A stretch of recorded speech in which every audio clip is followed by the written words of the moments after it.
Sawadee ka! Welcome to Hot Thai Kitchen. So as many of you know, I am now very pregnant and ready to pop this baby out anytime now. So at home, we've been doing a lot of freezer meals in preparation for that. Now, freezing your meals is useful whether or not you're pregnant. It's always handy to have some meals ready to reheat in the freezer, right? So today I thought I would share with you my method of freezing a Thai curry in a way that reheats really well and saves a lot of space in your freezer because probably like many of you, the freezer is constantly full, and if there's anything you can do to like reduce the bulk, even better, right? So today's not so much a recipe as it is a tricks and tips and methods that you can apply to any of my curry recipe. Let's get started. So to be clear, this video is not just how to freeze a Thai curry, because anyone can throw curry in the bag and throw it in the freezer, right? But this video is more how to make a curry for the specific purpose of freezing it so that it will reheat well and not take up as much space, okay? So I've got some coconut milk here that I'm gonna reduce until it's very thick. All right, so the coconut milk is super thick now. I'm going to add my curry paste, and this curry paste could be anything, red, green, yellow, Penang, massaman, whatever you want. I'm just gonna do my classic red and then saute this in the coconut milk. Now you're gonna see a lot of curry recipes out there that just tell you to saute the curry paste in some vegetable oil and then add coconut milk, which you can do, but remember when you do that, you lose out on this concentrated coconut flavor that we now have from reducing this coconut milk and sauteing the paste in the coconut oil. And concentrating flavor is what it's all about when you're trying to freeze a curry without taking up too much space. So now you can see the coconut oil is separating out from the paste. It's basically frying this paste, really aromatic now. Now I'm gonna add the rest of my coconut milk. And this is one thing that I do differently from when I make just a regular curry. Normally, after I saute the paste, I add the meat, I add the coconut milk, and I let everything cook. But what I'm doing now is I wanna reduce this amount of coconut milk first to about half its original volume so that when I freeze it, it takes up even less space. And then when I go to reheat it, I just add a little more water. So we'll let that go. 7 to 10 minutes should do it. Okay, so as you can see, it is super thick now. Looks way too thick for a Thai curry. So I'm gonna season this first though, before we add our meat, with some fish sauce and some palm sugar. And of course, at this point, depending on the recipe, whatever seasoning that you need to add, you can add right now. Now, in terms of herbs, the only herbs that you should add at this point are sturdy herbs like kaffir lime leaves, which I am going to add right now. So delicate things like Thai basil. So I'm just going to give this a rough tear and drop them in. Thai basil, cilantro, anything like that will turn to complete mush in the freezer. You do not want to add that until the end. Okay, but kaffir lime leaves, they freeze very well. Now my chicken goes in. So I always use chicken dark meat when I freeze curry because, as you've probably had experience, chicken breast overcooks very easily, and it's not nice when it's overcooked. It's dry, it's not good. When you freeze a curry, you've got to reheat it and all that stuff. The chances of you overcook breast white meat is very high. Okay, so now I'm gonna turn this down a little and let it simmer. Let the chicken cook for 20 minutes. That's how long this size chicken thigh takes to become fork tender. And by the way, for our Patreon members with access to the bonus show after the show, today we're gonna talk about what other things do I freeze regularly that makes my cooking much easier. And if you wanna know how to become a Patreon member, I'll put the link in the description box below. So it's been 20 minutes, the chicken is perfectly cooked, it's fork tender, and as you can see, it's a lot more liquidy now than it was when it first went in, and that's all juice from the chicken. This is why we needed to reduce that sauce first to really thick before we add the chicken, because once you add the chicken, you can't just keep cooking it forever because the chicken's gonna overcook at some point, right? So now, let's talk vegetables. For me personally, when I freeze curry, I don't like to add vegetables because one, it adds bulk. Two, vegetables only take a couple minutes to cook anyway, and you're gonna need to reheat it for a couple minutes, so it's just easier for me to just throw it in at the end. But more importantly, vegetables generally do not freeze well.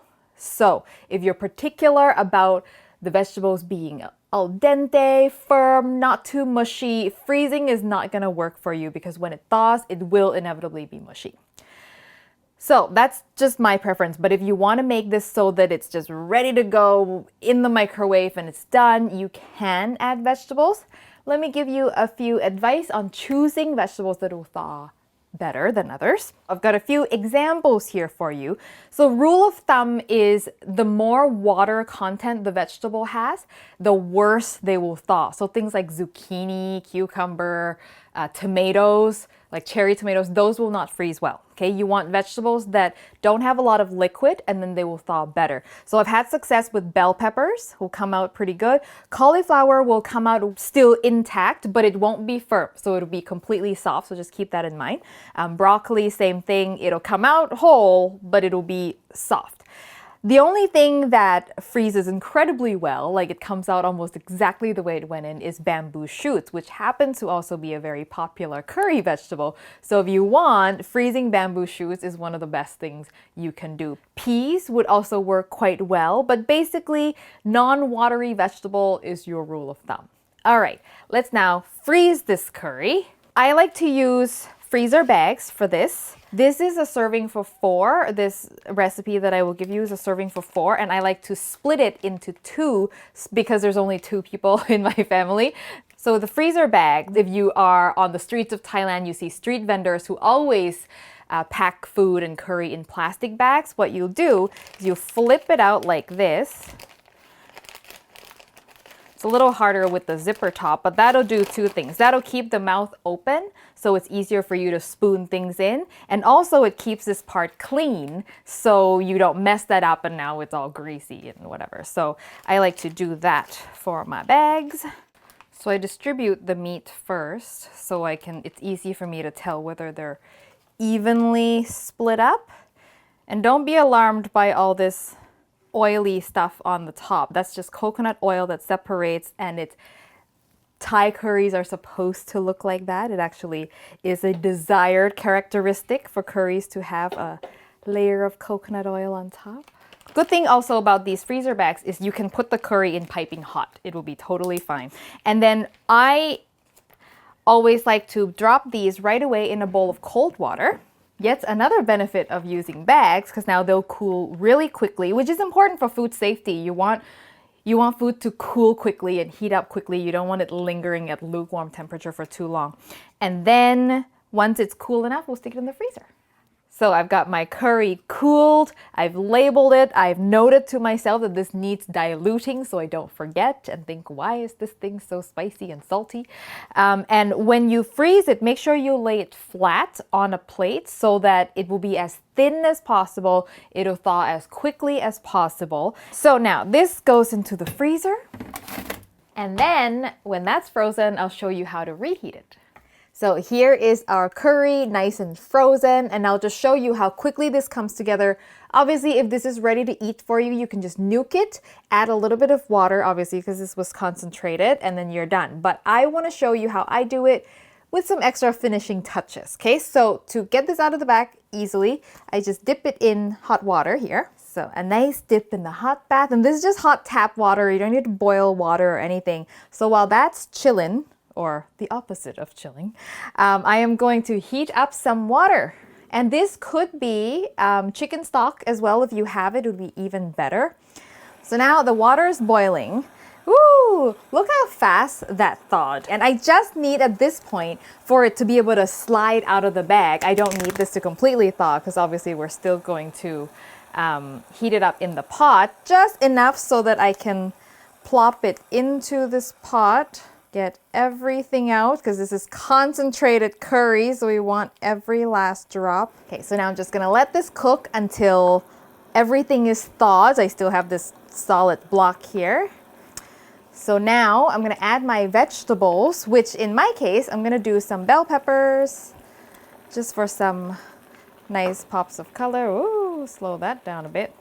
And some bamboo shoots, because I had it to show you. You might as well just add them. And the bamboo shoots are already cooked, so you're just getting them hot. The bell peppers will take as long as you want them to take, really. If you like them soft, few minutes. If you like them still firm, just 1 minute will do. Oh, look at that.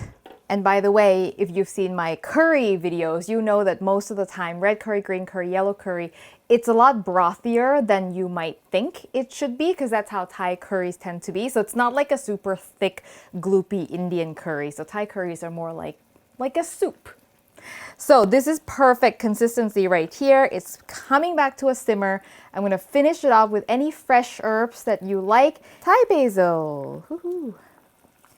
Stir that in. Now I'm going to just turn it off and use the residual heat to wilt and infuse all the flavors. And that is it. In just a few minutes, you've got a beautiful curry ready to go, assuming you've got some rice ready. And by the way, you can also freeze rice if you want to make it just like one quick packet. So you can freeze a portion of rice along with your curry, so you can pull them both out together and just microwave the rice. Woohoo! Okay, look at that. So beautiful. Oop. Clean out the edges for nice presentation. Now I'm just gonna taste this just so you know, even though this isn't about this particular recipe, just so you know, I can tell you what it's like after frozen.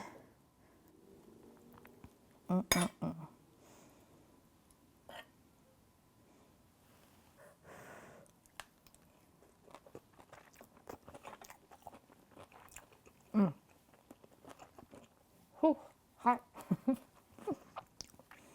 Perfect. I wouldn't know if nobody said anything that this was a frozen curry, particularly because we added our vegetables at the end, and as you can see, it went super fast. Now, having said that, if you wanted to freeze the bamboo shoots, they will come out fine. If you wanted to freeze the bell peppers, they will also come out fine, but they will not be a little bit crunchy as they still are right now. So it's a choice that you make. The chicken, once it's been thawed, I find that it is a little bit more soft than it was before it went in. But again, if you didn't say anything, I would have just thought that it was slow cooked chicken that's super fork tender at this point. So which is why using thigh meat is a good choice, because it's something that we would normally stew and braise anyway, right? So I hope that was useful information for you. If you've got other tips for freezing anything, you can share with all of us in the comments below. I would love to hear from you. I will have sort of more detailed instructions written on the website, as always, on hotthaikitchen.com. And if you freeze your curry, send me a photo on Facebook, Twitter, or Instagram. If you haven't subscribed to the show, make sure you do so you don't miss an episode, and click the bell icon as well so you get a notification when I post a new video. Thank you as always for watching, and I will see you next time for your next delicious Thai meal.